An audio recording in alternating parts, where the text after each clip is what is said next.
Hey, listen, if you in your car, if you with your family, if you in the backyard having a cookout, I need you to turn this all the way up, cause it's about to go live. Woo! This joy that I have, the world didn't give it to me, and they sure can't take it away. This joy that I have, the world didn't give it to me, and they sure can't take it away. You see the vibes, I know you see the light and how it shines. I'm a child of God, why you look surprised? I'm super fly, I won't apologize, cause I walk in favor, I got flavor. Salt of the earth, I can't lose my savor. Jesus Christ, yeah, that's my savior. Eyes on the cross, I don't see no hate. Amazing grace, how sweet the sound. Yeah, yeah, I once was lost, but now I'm fine. I won't go. This joy that I have, the world didn't give it to me, I didn't give it to me. Sure can't take it away, sure can't take it away. No, no. This joy that I have, the world didn't give it to me, I didn't give it to me. Sure can't take it away, sure can't take it away. No, no. I faced a lot of things in my lifetime, but God stepped in at the right time. Picked me up when I was down. Nothing can stop me now. Never see the righteous forsaken. Everything that I suffered has taught me patience.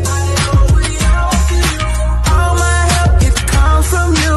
You're the only one that pulled me through. So refreshed, I've been renewed. Feel like I just can't lose. Joy that I have, the world didn't give it to me, and they sure can't take it away. This joy that I have, yeah, yeah, the world didn't give it to me, I didn't give it to me. Sure can't take it away, sure can't take it away. No, no. This what I need y'all to do for me. I need you to forget about your problems, grab your loved one by the hand, and take them to the dance floor, cause it's about to go down. This joy that I have, the world didn't give it to me, and they sure can't take it away. This joy that I have, the world didn't give it to me, and they sure can't take it away. This joy, woo, this joy, this joy, this joy,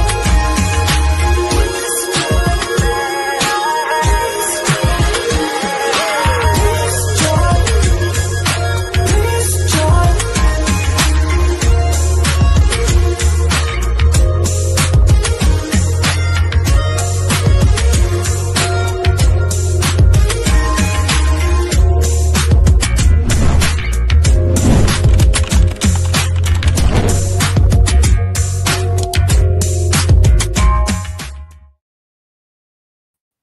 I don't know about you, but I had an incredible weekend. I hope you did as well, and I'll tell you why in a little bit. But this is episode 143 of the Motivation Moments podcast. My name is Gregory Bloomfield, and I thank you so much for tuning in to, one day I'll say, the number one podcast for Christian lifestyle in the world. But right now, we're growing every day, and I'm so thankful for it. Like, share, and subscribe. YouTube. Thank you for tuning in. I need to ask of you something, please. We were talking about this earlier. A lot of people love to watch your podcast on YouTube or Facebook or whatever channel it's on or whatever medium it's on, but they never subscribe or follow. Please follow, subscribe, get involved, communicate, engage. We really want to see the interaction in each one of these broadcasts. So if you're on YouTube, please like and subscribe and hit the bell for notifications. We want to grow the channel. We're at 210 subscribers. We want to get to 300 before the end of season 9. And also, we're almost at 300 on Facebook. So tune in and follow the Motivation Moments with Gregory Bloomfield Facebook page. And thank you on Instagram. Follow me on Instagram at Bloomfield Ting. That is my handle. Listen, I'll tell you why I have this joy and not most importantly, because Jesus is alive. Good evening, my love. I'll tell you about what's going on today. But we had an amazing weekend, my family, and one of the reasons why is because my son, Thaddeus, graduated high school. So we want to say congratulations to Thaddeus, graduated from Oliver Ames High School. You can see I'm a proud dad. I think he's proud of me. Our family is so happy of the accomplishment, and he's going from high school to university. He got accepted into the University of Massachusetts Dartmouth campus.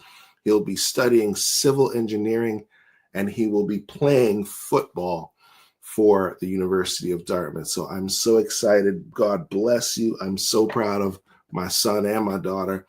I'm proud of my son for what he's accomplished, and we pray that God continues to bless him. And shout out to all of his classmates. Shout out to the OA family. Shout out to his boys, Harold and Milan, and all the other people that are his friends. Shout out to the class of 2025.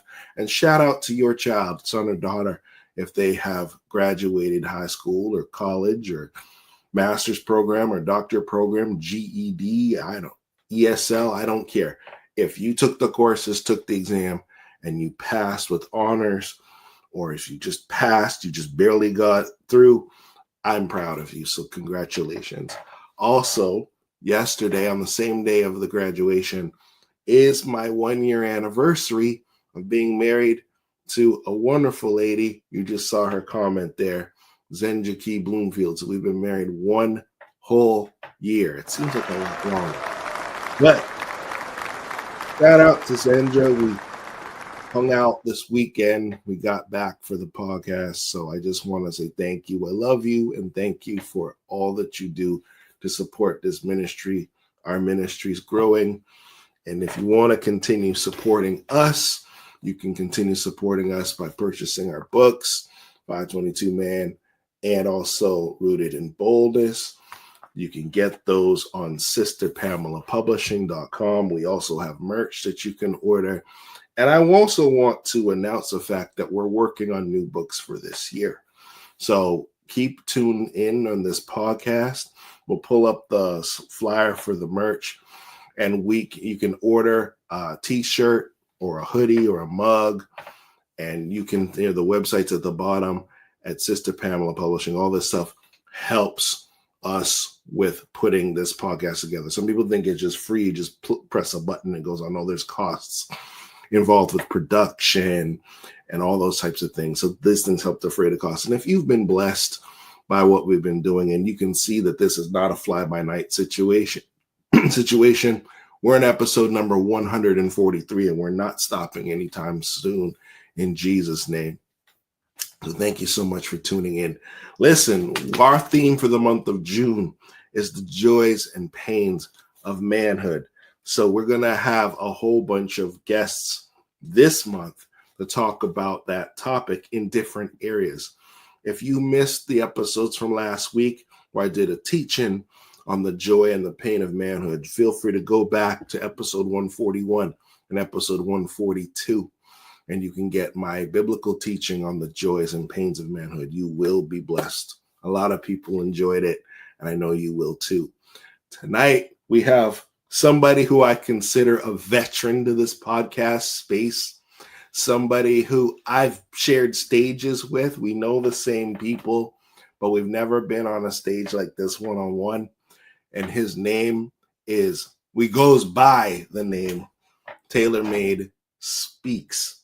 Now, he is an author, a counselor, and he is a motivational speaker, and he has 2 podcasts himself. He's the host of the Toxic Relationships podcast and the podcast called God is Not Complicated. He's a Christian. He loves the Lord, and his motto is to build resilience in people's lives and get toxicity out of their life. How many here, put your hand up or put a 1 in the chat if you know someone who's got toxicity in their life? Well, if you are that person who has that, then you've come to the right place.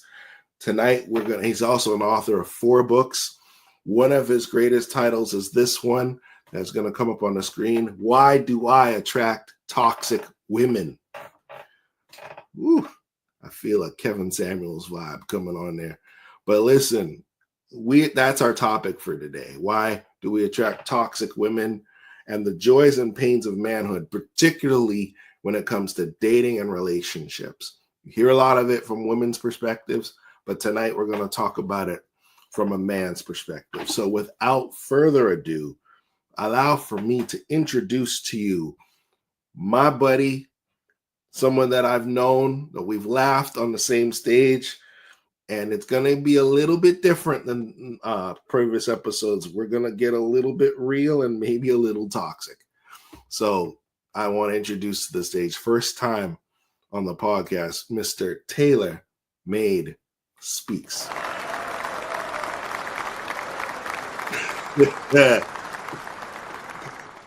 Oh, you ready, boy?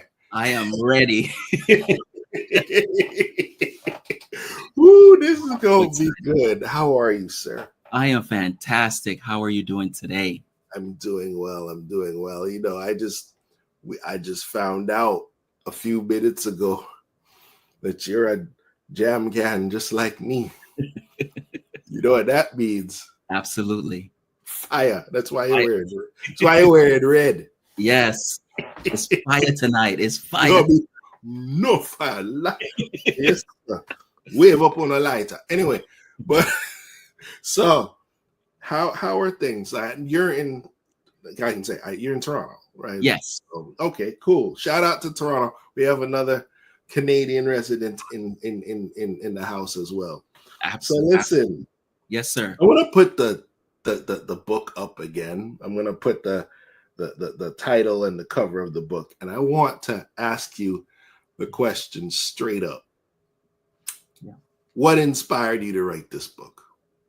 I think it's so important. But before I answer that question, I just want to give another shout out to you for raising such an amazing family. You have an amazing son.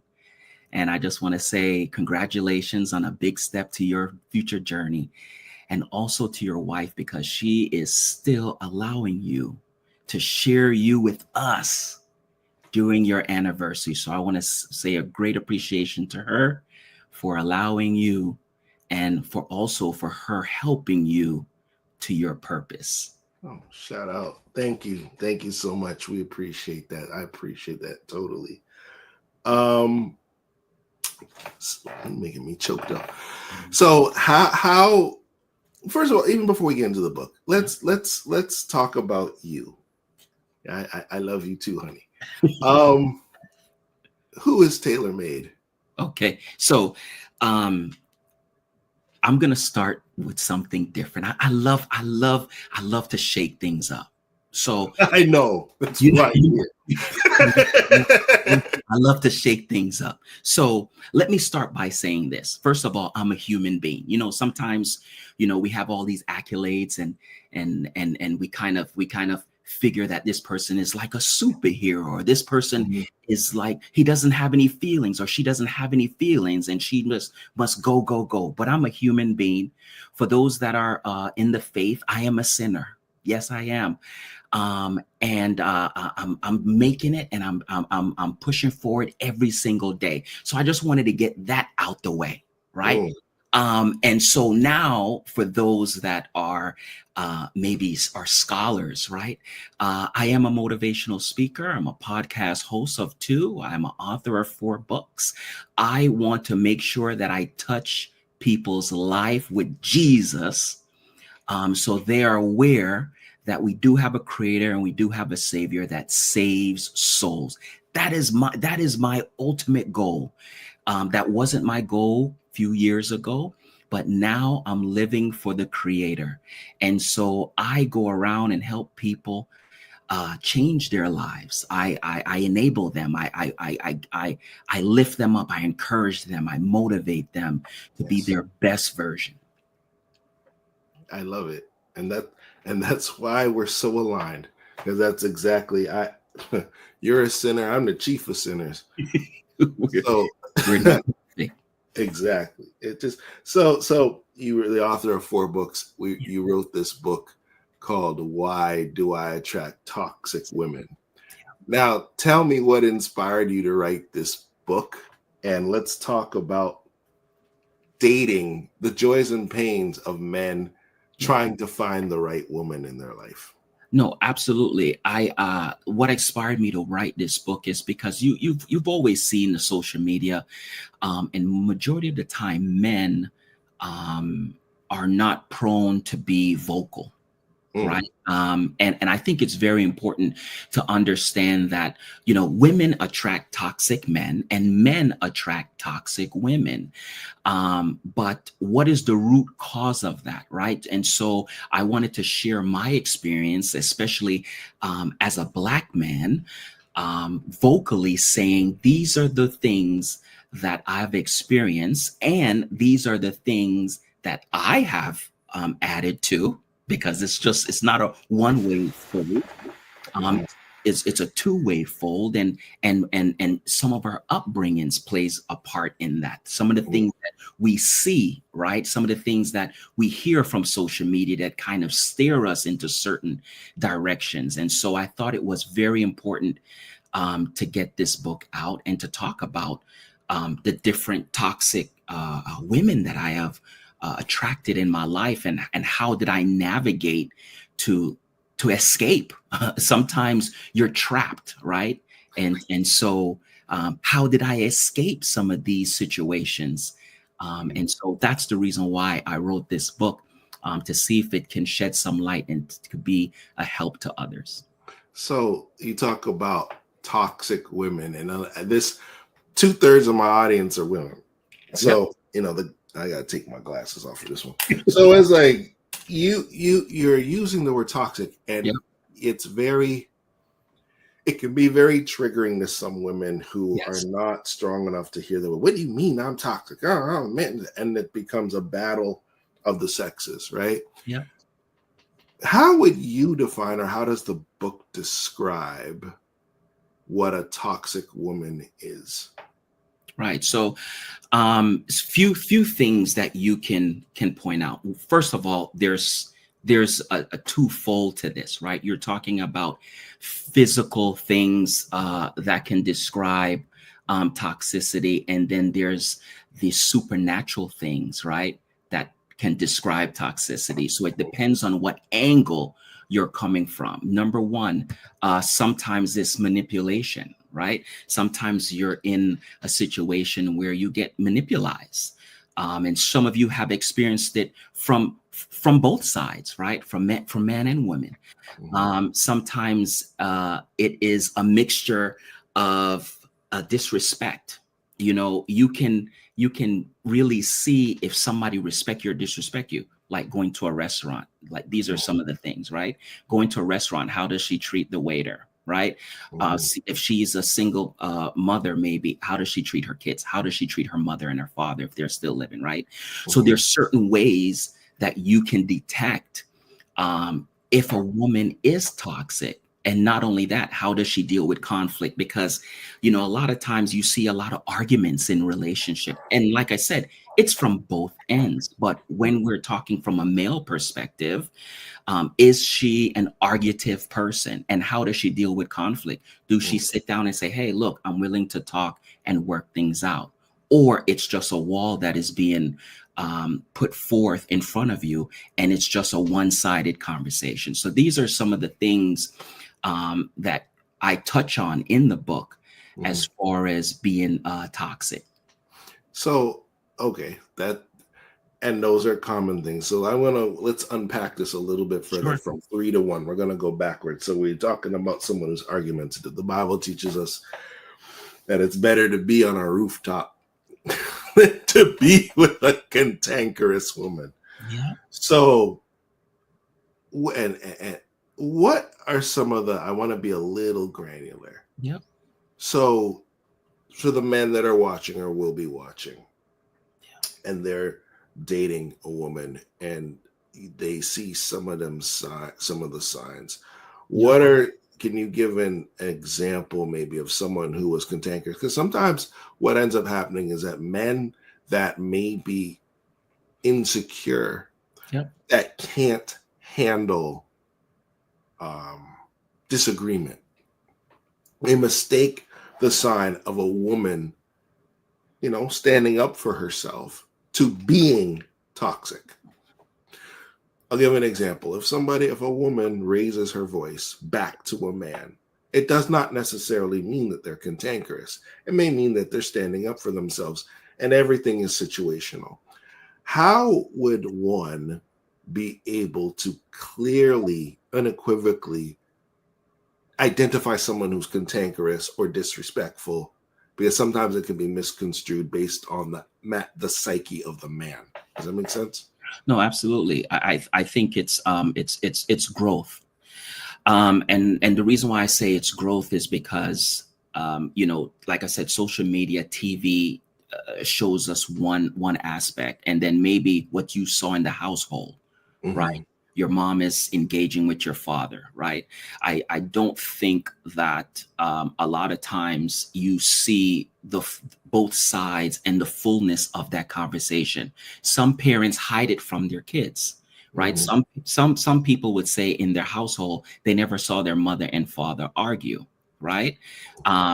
But if you go through the mother and father's life, they've had disagreements. Clearly, arguments. They just didn't do it in front of the child. So there's no teaching in the household on how to decipher what is an argument or what is just a woman, let's just say, standing up for herself or setting those boundaries, right? And so what do we tend to lean to? Society, social media, Baby Boy. Remember that movie? Some of us.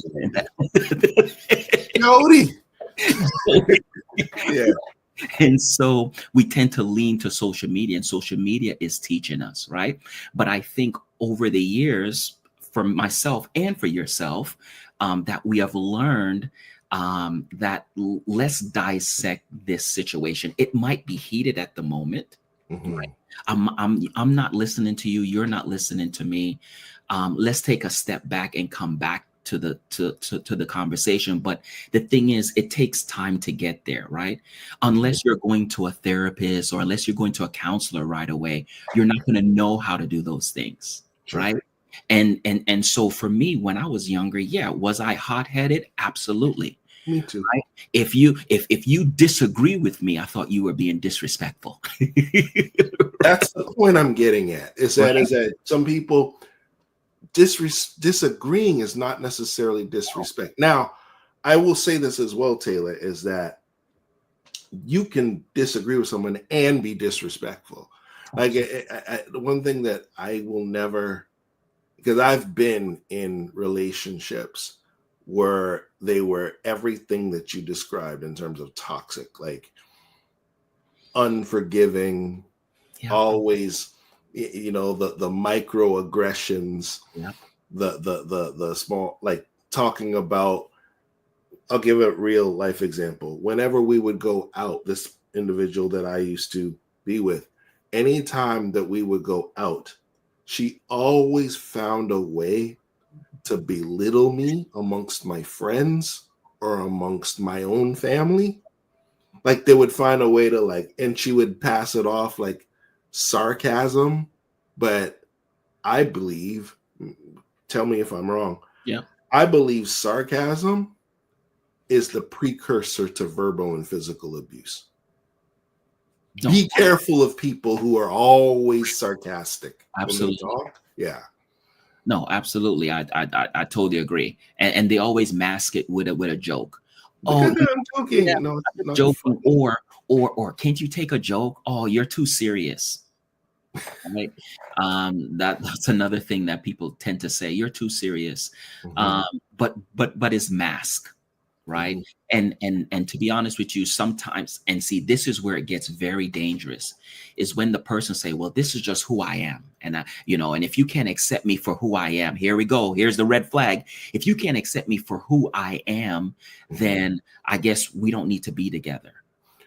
And another red flag, I love what you just said. Another red flag is this, is that, listen, I'm just trying to keep it real. Yeah. But so you're rude. No, absolutely. You know? Here's the thing, right? And this is, man, you know, this is so powerful. At your job, do you keep it real with your boss? I could, but then, you know, I'd be collecting unemployment. Absolutely. But we come home and keep it real with the one that we vow to love and to cherish, or to be there through thick and thin, or the person maybe I'm dating and I swear to have your back, and this person gave me butterflies and I'm in love and all this stuff. But we just tend to just take everything out. We don't care anymore. This is who I am. And I try to tell people, just because that's who you are doesn't make it right. That's exactly correct. Who you are is horrible.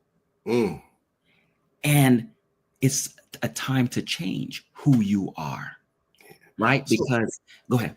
No, finish your thought, because this is good. Something just popped in my head. Yeah. Go ahead. So just because this is who you are, that doesn't mean it is the right path and the right way to be. And so at your job, because I'm in the management field, when you have goals and, maybe you're off track, right? You go to your manager and say, hey, what can I do to get back on track? Right? Well, you do this, that. But when you're in a relationship and you're off track and the next person is telling you, hey, you're off track, maybe, something that you used to do, you're not doing it no more. You don't say, you know what, I'm going to take it back. I'm going to work on it. And then I'm going to get back on track. No, it's just completely, you're the problem, the cursing, the arguing, you don't get me. Like you said, you're not accepting who I am, and you must just take what I dish out. And let me say this to the brothers who are listening or what will be listening. You don't have to put up with it. And also, ladies, can I be toxic now? One of the reasons why some women always say, I can't find a good man, is a lot of it is because of your mouth. No, I'll say, hey, it's my show, I'll say it. And at the end of the day, and I may lose some people, but I'll get more. The point is that a lot of times I hear ladies a lot of times talk about, I want my man to do this, my man, well, a whole list of demands for what a man needs to do. You can't take me to Cheesecake Factory. I need to go to a nice restaurant you can't even pronounce. I want the lobster biscuit, and I want the escargots, and all this type of stuff. And they try to act sophisticated and sedity. They could never, I need a man to pay my bill. So what was he doing before you? Right? And I'll also say this, social media will keep you single. Absolutely. Let's stay there, because we both Clubhouse veterans. Yeah. And we've been to many of those rooms during the pandemic. Yeah. Let's talk a little bit about how do you feel that social media allows for women to be toxic and men to force them to be like Jesus with a good credit score and cash? No, absolutely. Yeah. And I tell you why. Why? If for me, Mm-hmm. if I had the physique, the muscles, the good looking, the eyes, the hair, everything that a woman physically desire, I can be toxic and I can have a huge following. It doesn't matter. Just like women could show a little cleavage, her legs, her butt, and she can be toxic and she's going to get the following. That is just how it is. Social media is a whole different beast when it comes to everything. And so, yes, do women get away with being toxic? Absolutely.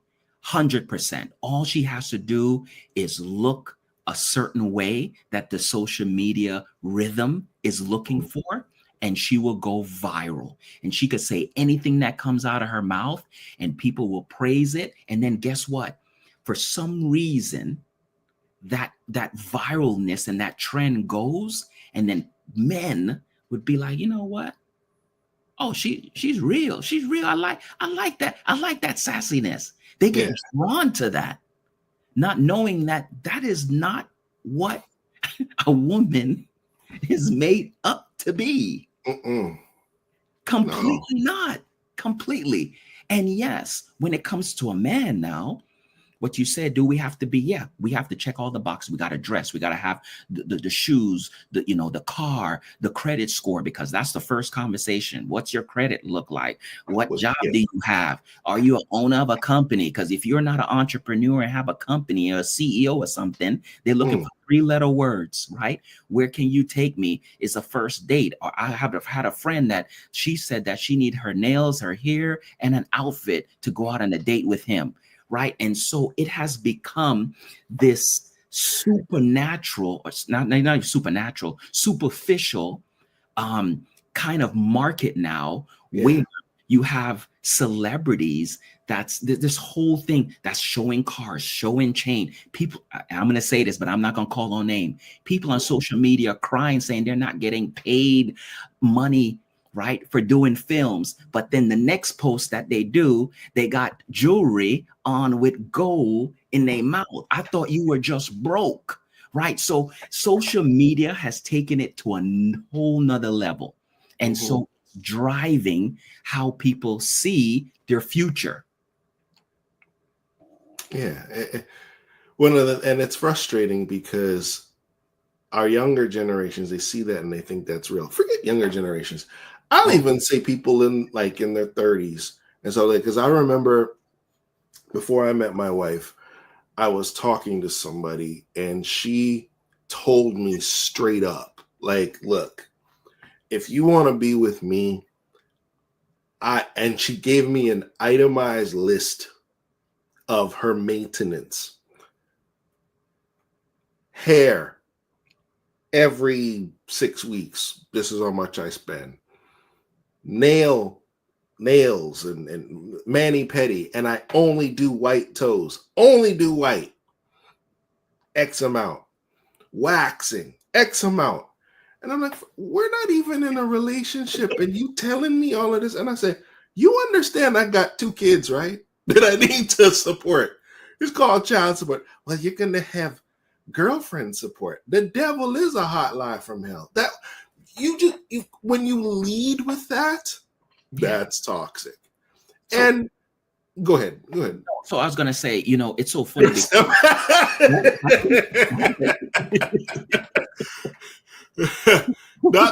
Shout out to Pastor Chris. Yes, itemized list. It was like a tax return. Like nails, toes, hair, wax. Listen, why are you telling me all up for?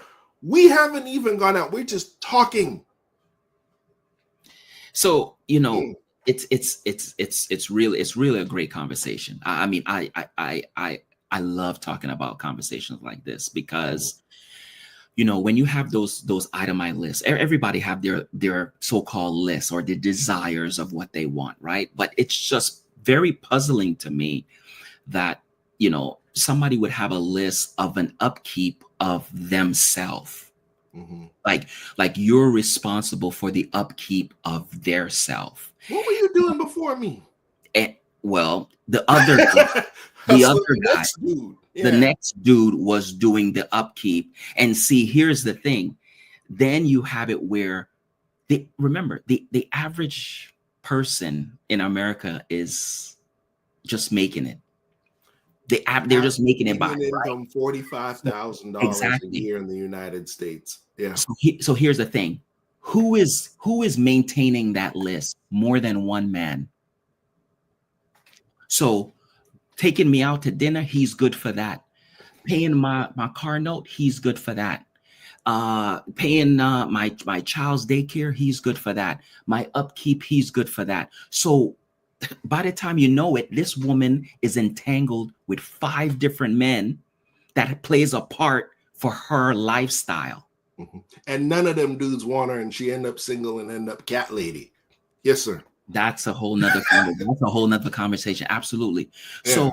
So now you're entangled with 5 different guys, and then when the guy that you're supposed to be with come along, you're already entangled with 5 different dudes, and maybe one of the dude you have a child by. Like, this whole thing is a disaster, right? And we're not. And when we're saying this, I want to be clear with the audience. We're not shaming women. No, we're just saying this. Hey, Rosalind, how are you? What Absolutely. we're doing is we're identifying for men the type of women to avoid. There are good women out there that will not be like this. Absolutely. But absolutely. And I And had to go through a couple of bad ones to recognize and know what I wanted in order to pick well. My picker wasn't good. Yeah, I assume your picker wasn't good at some points too. Oh, absolutely. But the thing is that, you know, I'm a fast runner, so, you know, as soon as I'm telling you, I've dodged some big bullets. Me too. You, Jesus, because hallelujah, it could have gotten really, really bad, right? And so, it's. Oh my God. I'm just having some flashbacks, but I'm glad that I did dodge those bullets and I moved quickly. And know some people always say, you know, how are you able to kind of disconnect? Because I'm real good at just turning it off and disconnecting, right? And when I see something that it's just not aligned, I'm able to just shut it down. And I'm glad that I don't know if it's a gift. I don't know if it's just something that's inside of me, but I'm really able to do that. And, you know, sometimes we have these attachments, whether it's sexual attachments or whether it's maybe, you know, emotional attachments, but I'm just able to just kind of shut that down and just say, I'm out. And you know, the funny thing is too, Taylor, is that no, we're going to take it there tonight. Sure. You want to know why I think a lot of men stay with toxic women? And I just we're grown. Yep. The sun's down. It's because the sex is fire. See, I know. So put a 1 in the chat, somebody. You know, and I'm not going to do that. we put it. No, but sincerely, one of the reasons why is they feel it's a soul tie. You have an intimacy with people that you know can't do nothing for you, aren't going to build you up, aren't a part of your mission. Yeah. But it's like Samson, fetch her for me, because she pleaseth me. And then you end up losing all your strength because you suffered to be with a Delilah. Yeah. Oh, I feel a sermon. But and we've all done it. I've done it. Where it's like I was with the wrong woman. Wrong person. 100%. I'm going late to work. My money messed up. I'm yelling at my kids. I'm being all kind of toxic myself. So how Taylor, with this book, why did I get with a toxic woman? Oh, let me read what Alonda said. You have so many soul ties and bad ties when the real tie comes along. You're so confused that you can't. Yes. Absolutely. 100%. And men pick the wrong. It is so important, Taylor, for us as men. 2 most important things in our lives.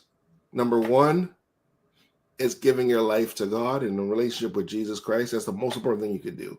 And the second most important thing is who you pick as a spouse. True. Oh my God. So, and that's and I'm glad that you brought that up, because one thing that I have realized in my life today, that you must pick the woman that is going to assist you on your purpose. Yes. You know, the thing is that, you know, the Bible talks about your helpmate, right? God gave Adam a helpmate. And I always hear on Clubhouse that I am a traditional man and you don't have to do anything and I'll take care of you and I'll do all this stuff, right? So my thing is this. Okay, so if she doesn't do anything, I'll get bored. is she so she's not, this is the thing, she's not the helpmate anymore. She's just the meat. That's it. He's not. No, because what is she doing? Nothing. Because all you're doing is mating. All you're doing is mating. So here's the thing. So as the man, how is she contributed to him? How is she playing a part in the relationship? Yeah. If he's doing it all. So what is her purpose?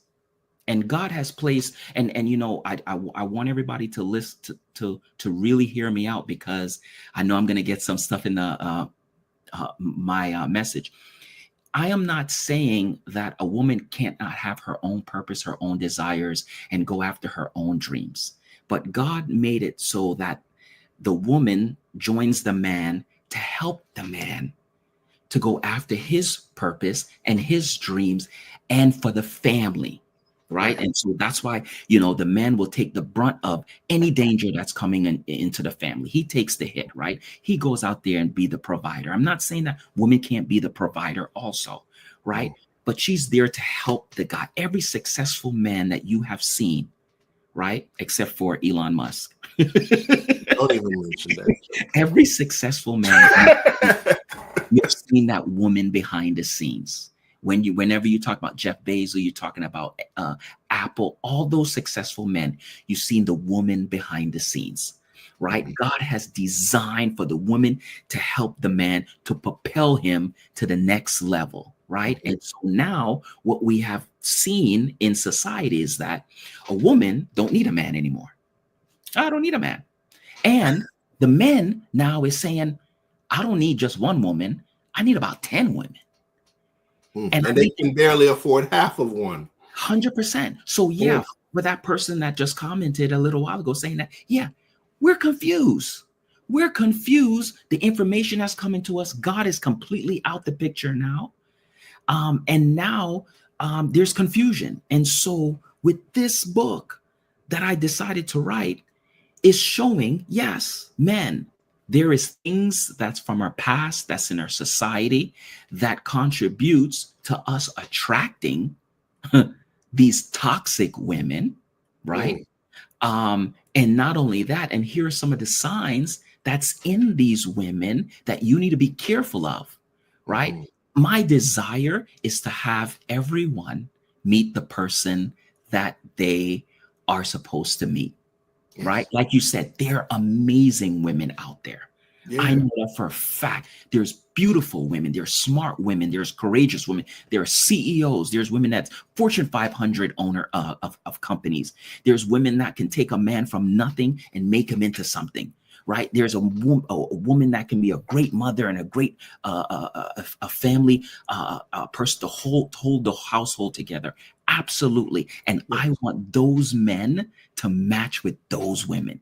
And for the ones that are toxic, you can't leave them out too. I want them to go and do a deep dive in themselves and get help. Why am I this way? Why do I treat men the way do I treat them? Why do I use them the way do I use them? Is it just self-gratification and greed that is all about me and I just want more and more and more? Maybe I don't want to work. Maybe I want to live the luxurious life that social media has displayed for the rest of my life. So maybe I'll just choose 5 men to live that lifestyle. Or maybe I'll just have a child by 5 different guys and spread it out through my lifetime so I don't have to work and I could live off the government and I could collect child support.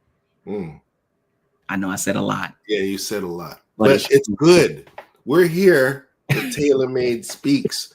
Shout out to him. We're going to continue this conversation. If you're enjoying this, please like, share, subscribe, follow the channels as we had mentioned, and comment. We have a question here. I want to go back to Pastor Chris's comment, and then we'll read Alana's question.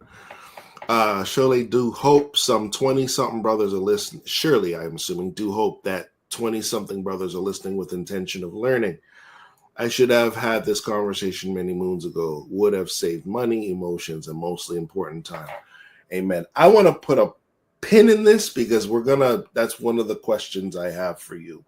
But I want to also address Alonda's point. How does that man break away from that good? Well, that's a good question. From the good that was bad, so he can heal to be ready for the woman of God he has from. Yes. How do you a man break away from that nookie so that he can? And this is I'm serious. Is that because if I'm going to be really transparent, in my life, I've had to do that, where a woman that I actually ended up marrying was someone that when I look back from a sober perspective, because how many here know that you can be sex drunk too, is that when you look back over your life and you see the signs, I should have never have been with that person, right? So how would we address that? How does a man get free from that sexual soul tie from that toxic woman? So I'm glad that you say that because there's only two ways. Number one, run, Forrest, run. It's self-control. That's number one. But how do you add that to that self-control? God. Amen. That's it. Because here's the thing, when it comes to sex, even in the Bible, great powerful men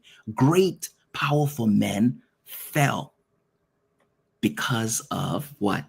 Because of a woman, the sex. David, Samson. I mean, you could run down the list. They fell. And I'm not saying because women are bad. I'm not saying that. I'm just saying they wasn't supposed to be doing certain things with these women, but they disobeyed and they did it because of self-will. They didn't have the control. Mm-hmm. So if they couldn't do it back then, and they had some amazing gifts, then little old me with the little gift that I have. Little gift. How do I have the self-control? First of all, like I said, you have to want to stop, because remember, God can give you all the power in the world, but if you don't want to stop and be obedient, then all the power in the world ain't going to amount to anything, right? Remember, it's free will. This is how God works, free will. So God, I want to change and I need to stop. Now, what are some of the measures? Because remember, he always leave a room for escape. So now I got to make sure that I cut this off. How do I cut this off? Okay. First of all, you don't need to be going over her house. Praise God. One, she don't need nighttime or daytime. No time. Now you might say, but the sex is good. Listen, I know. I've been there. I want to explain something. I want to be very transparent. Okay. Go ahead, sir. When I was younger, maybe in my in my late 20s, I didn't want to be alone. So I had a lot of female friends that I was cool with, that I would just at night, when it gets close to nighttime, we'll just go over their house. Have mercy. And spend the night. Bible study, right? And spend the night. Now, some of them, I never had any intercourse with. I'll sleep on their couch. I remember I'll sleep on the couch, but I'll just keep their company because I wanted the company. I wanted that female presence. Now, there was a turning point in my life that I knew that this can't continue and I have to stop. I knew it, but I kept it going. Okay. But I prayed and I asked God to help me. So what did I do? Okay. I don't like to be at home at night alone. So I started buying things in my home to entertain me, that I can stay home. Man, this was like I was like weaning off of heroin, because I remember staying in my bed And man, I was fighting. There was a fight, staying in my bed, and I couldn't sleep. And I'm twisting it and tossing. This went on for 6 months, man, because I wanted to go to somebody's house to spend the night in a woman's presence. And I remember twisting and turning. I went nights after nights after nights, forcing myself that I'm going to stay in my own house. And I did it. And that pattern and that cycle broke, man. It broke. So I know how hard it is to be a man to try to break that cycle, but it takes willpower, it takes determination, and it takes God's help. Can I add something else? I love what you're saying. And Pastor Chris is saying 1 Kings 11:1, the woman Solomon was not supposed to be with will turn his heart. That's what messed him up. Wrong sex will do. It will mess your heart up way beyond the point of physical pleasure. Well said. Thank you for that. Thank you. I will say this as well. You also have to have accountability, and you have to be honest with God. You can say, look, yeah, I enjoy this, but Lord, take this desire out of me. Absolutely. To the men that are out there, sometimes you need to block phone numbers and you don't need to give an apology or an explanation. Just ghost. Some people say ghosting is wrong. I disagree. In some situations, ghosting is necessary because you know you're weak in that area and you don't need to give an explanation to certain things. It's just like, no, I don't want to do this anymore. This is jacking up my spirit. This is jacking up my soul. And you said something earlier, Taylor, which was very, very important. When a man knows his purpose. Yep. Once you know what God has called you to do, I'm going to get super spiritual now. The enemy knows how to tempt you. And with many men, the temptation is the presence and the accolades of a gorgeous woman. And the toxic women know how to say the right things to get you snatched up. And a vision that's supposed to take, or a purpose that's supposed to take 3 years, ends up taking 30. So it's like, or it may not ever happen because you made the wrong choice with the wrong woman. Yeah. So, gentlemen out there, then the ladies out there that have sons, you know what? Let me say this. I want to talk about this because having a son myself, someone who's graduated and is going to college, and I know we got 6 minutes up, but I'm going to ask our producer because this is heavy. Can we add another 10 minutes, please? This is. I don't want to rush through this. Please. Thank you. Shout out to Alana.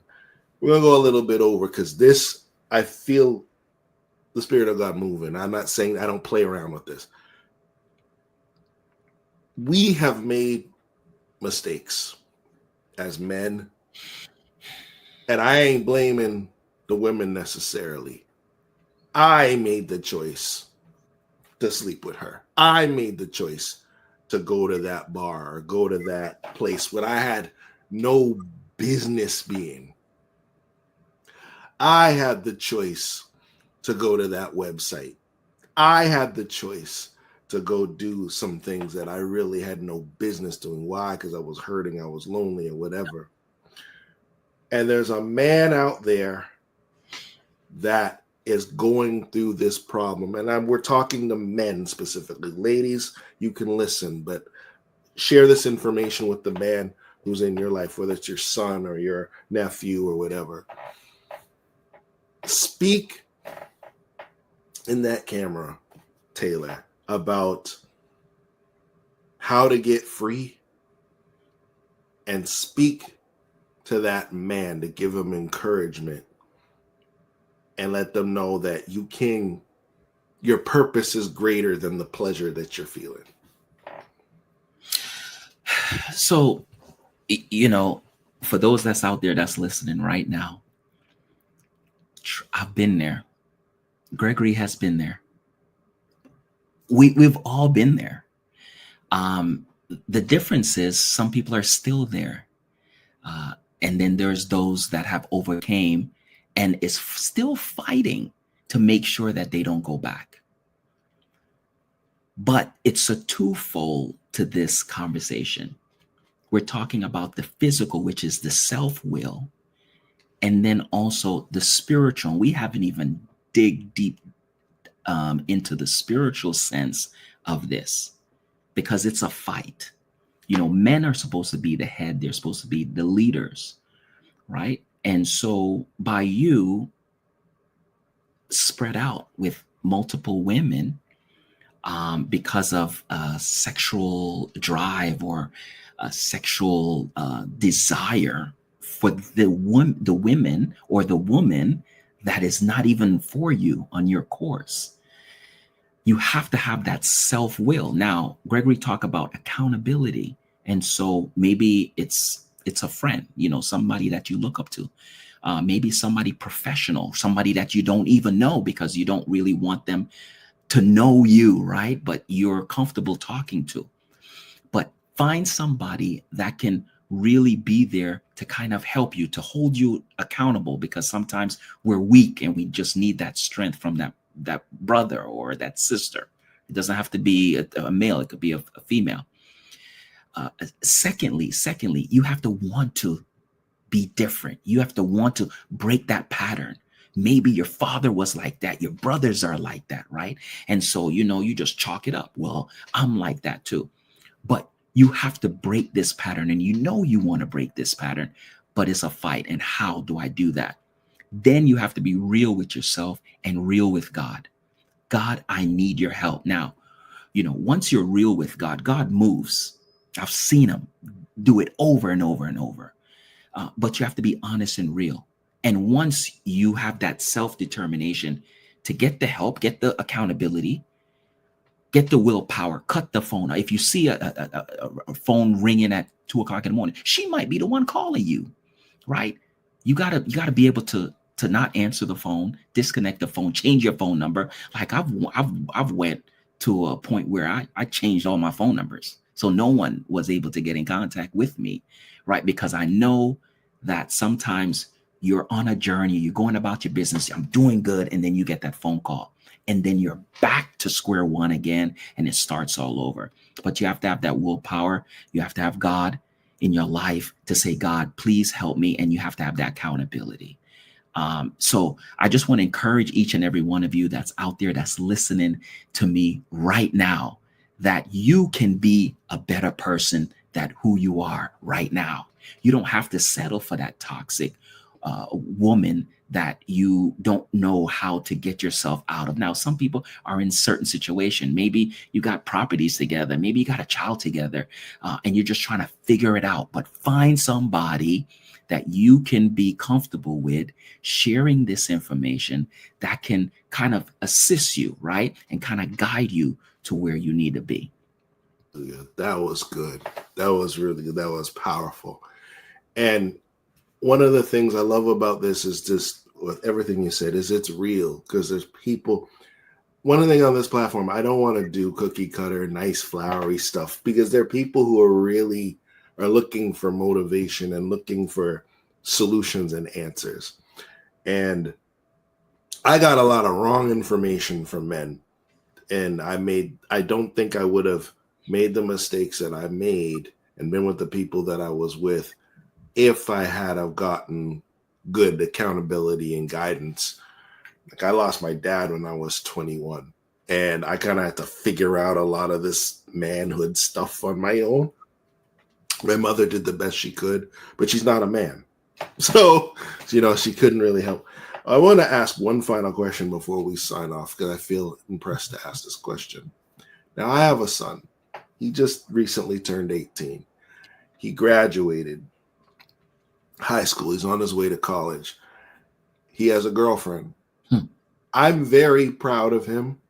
So far I've met his girlfriend a few times. She seems very nice. I don't know her family or anything like that, but I know I will eventually. I'm gonna be very transparent. I'm a little scared, Because every parent's fear, I think it's a natural fear that most parents are like, you do everything right. You raised them the best you could. I mean, I split up with her mother since he was like 3, but I've been in my son's life, and I believe I've done a good job as a father. But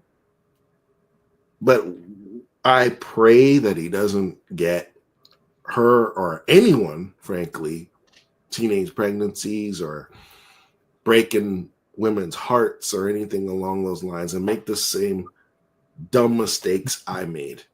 Yeah. What can I do to mitigate that, and also speak to other fathers that are listening, or women who want male role models for their sons so they don't become a menace? And I'm confident Thaddeus won't be. I'm confident he's a good head on his shoulders, but anyone can make a mistake. So what type of advice could you give someone like myself or someone else who's listening? Absolutely. So, I can relate to to what you're saying, because I have a son too, and so a few things that you could do. First of all, he has to be able to see it. Some people can receive words. Some people are visual. So you have to you have to know, like, who is your son, right? Are they a visual person, or are they a information person? So that's number one. Then you have to be the example. And that's a lot of things. A lot of people, they will shift the blame on their mistakes to say, well, my daddy was, a Rolling Stone, so I'm a Rolling Stone, or they kind of put the blame on the parent, right? So you have to show them what's right and what's wrong. You have to, and not only that, if you're in a relationship, like you're married, you would have to demonstrate how a woman should treat a man, which is you, the father, and how you should treat the woman, so he can see that, and he can see that love, and he can maybe say, I remember when dad was with this person, and it was a hot mess, but now he's with this young lady, and look how she treats him. So he can see the difference, the contrast, right? Secondly, prayer. Look, let me tell you something. I have prayed women out of my son's life.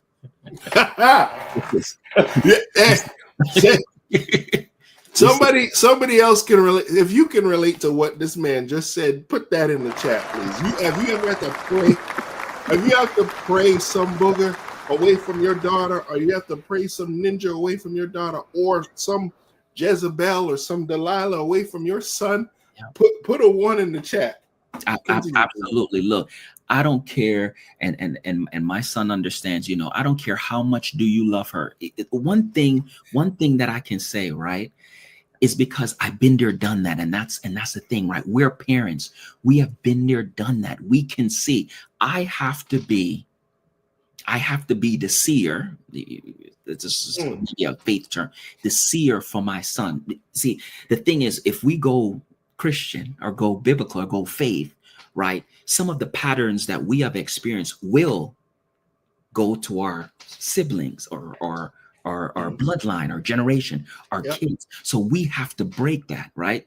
So we have to make sure that we are doing the right things to kind of turn the cycle, right? So that's number one. Number two, then I got to pray for my son that he doesn't encounter the same downfalls or roadblocks or pitfalls that I've experienced. But I tell my son straight up, you know what my son always say? Dad, I hate when you're right. Why would you hate that I'm right? You should love that I'm right. Every time I say something about a girl that he's with, there's some that I like, but I'm like, I'm trying to save you from so much drama, right? And it's not that I'm being overprotective, it's that I'm being prayerful. And now that I'm able to see certain things, God has given me a gift that I can tell my son, hey, look, there's something that she said that didn't sit right with me, and we'll have that conversation, right? And we'll work things through. And I think the last person that he was with, you know, I put her on the altar. I'm sorry. She had to go. She had to go. And guess what? They broken up 3 times. And I'm like, okay, the first time, you know, I always say, look, the first time, shame on you. The second time, shame on me. And then I have a personal saying. The third time, now you are Bobo the clown. Oh Okay. gosh. You've been down this road 3 times, right? So like I said, you have to have a prayer life with God, because there's certain things, and you know, I'm not ashamed of saying this. There's certain things that the natural cannot do. It takes the supernatural, which is the power of God, to change certain situation. So when I see that there's danger coming to my son, especially through somebody that he's dating, she has to go. Period. Now my prayers, because I know some people be like, oh, you just praying. Me might be praying good people out of his life. Here's the thing, right? I always say, God, let your will be done. That's how I start my prayer. Because yeah, it might not be, maybe because I didn't like her, because I don't know, she dressed a certain way. I mean, I don't pray those prayers. I'm just using that as an example. Right. It's not shallow stuff. Not shallow. Yeah. It's stuff that I see that can be a major issue. And my son, me and him have an open dialogue. And this is another good thing. You have to have that open dialogue with your son. You cannot come off that you're strict, and your son can't come and share certain things with you. Right. So if they have a disagreement, my son let me know. He talks to me about it, right? And I guide him the best way. And if I feel that he's not being fair, I'm going to tell him, you're not being fair, right? And there was times where I would speak to both of them. They'll have me on speaker and we'll just have a conversation. So it's not like I'm just this guy that don't want the best for him. I want the absolute best for him. But if I see danger, I'm going to warn him, and I'm going to seal it with a prayer. That's the best advice. And sometimes you said something. Sometimes you can't talk all the time. No. You have to just pray and just give it to God, because Yeah. the boy's gonna love that girl, and he can't see. Love is blind sometimes until you end up in a car wreck. And I think sometimes as parents, we have to be like the father of the prodigal son, because sometimes our children, and this is the hard part. Yeah. You have to be. When the prodigal son was in the pig pen and he came to himself and ran back to the father and was prepared to be a servant, did the father say, go back to the pig pen where you came from and give me back my money? No, he embraced them and welcomed them back. Yeah. We have to understand that our kids will make mistakes and bad judgment because they don't have the maturity. Don't turn them away, because God didn't turn us away. Absolutely. When we were out there. Hey, I don't know about you, but I should have been dead. I should have got HIV. I should have got a bullet in my head. There was places I was at that I had no business being at, that I should have been arrested, but it was for his grace and mercy, right? So since I've experienced that, I would need to extend that to my children. Yeah. So this was good. I could speak to you for another hour, but we're told to wrap up, so I have to wrap up. But let's put the book title on the screen again. Taylor made with his book that is very helpful for everyone. How do I attract toxic women? How can people get this book? Why do I attract? What did I say? How do I attract? Oh, my bad. I'm sorry. That was the precursor. Yeah. Why do I attract toxic women? Blooper. Hey, you don't want to attract them. We want to tell them in the name of Jesus. Why do I attract toxic women? How do we get the book, sir? Look, it's on Amazon. Just type it in. Just type it in the search. Why do I attract toxic women? And you'll see the book pop Okay. up. It's on Amazon. It's on Amazon. And the name of your podcasts again, please? Oh, so the two podcasts is Toxic Relationships, and the second one is God is Not Complicated. I know I had to think about it. God is Not Complicated, and they're just back to the basics, right? You know, sometimes you listen to podcasts and it's like, oh my goodness, like all these steps and stuff. These are just practical, everyday situations that people face, and it's just back to the basic on how to achieve a successful way of living, where it comes to God is Not Complicated, and how to navigate through some of those difficult, toxic relationships that some of us are currently in, and how do we navigate our way out. Awesome. And how do we get those podcasts?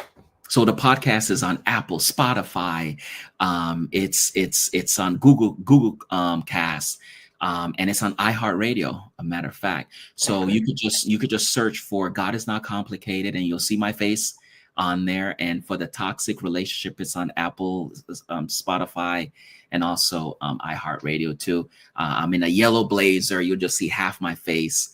It's bright yellow too. And it's bright yellow. You can't miss them. You can tell in your yard, man, because they wear bright colors.